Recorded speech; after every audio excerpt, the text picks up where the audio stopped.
حافظ آباد سے خبر شامل کرتے ہیں ہمارے بیورو چیف وارث علی بھٹی کی رپورٹ کے مطابق تفصیلات کے مطابق نواحی گاؤں مدریاں والا میں درندگی کا ایک اور واقعہ پیش آیا جس میں 7 سالہ علی حسن کو درندگی کا نشانہ بنایا گیا ہے۔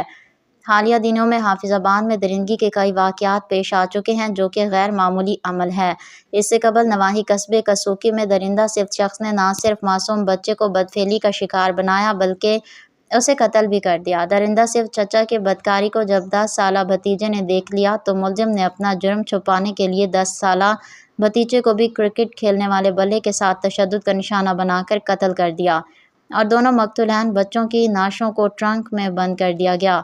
کچھ روز قبل تھانہ کسوکی کے ہی حدود میں انسانیت سوز واقعہ پیش آیا جس میں مسافر فیملی کو درندہ صفت ملزمان نے اسلحے کے زور پر اغوا کر کے بیوی کو اس کے شوہر کے سامنے گینگ ریپ کا نشانہ بنایا اور اس درندگی کی ویڈیو بھی بنائی۔ ملزمان نے نہ صرف مغوی شوہر کو ان کے سامنے زبردستی اپنی بیوی سے مباشرت کروائی بلکہ ان کی ویڈیو بھی بنائی تاکہ بعد میں انہیں بلیک میل کیا جا سکے۔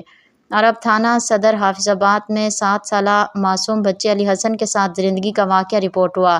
متاثرہ بچے کے والد سہیل نذیر کا کہنا کہ وقوع کو کئی روز گزر گئے ہیں اور تھانہ صدر حافظ آباد پولیس نے ابھی تک کوئی خاطر خواہ کارروائی نہیں کی۔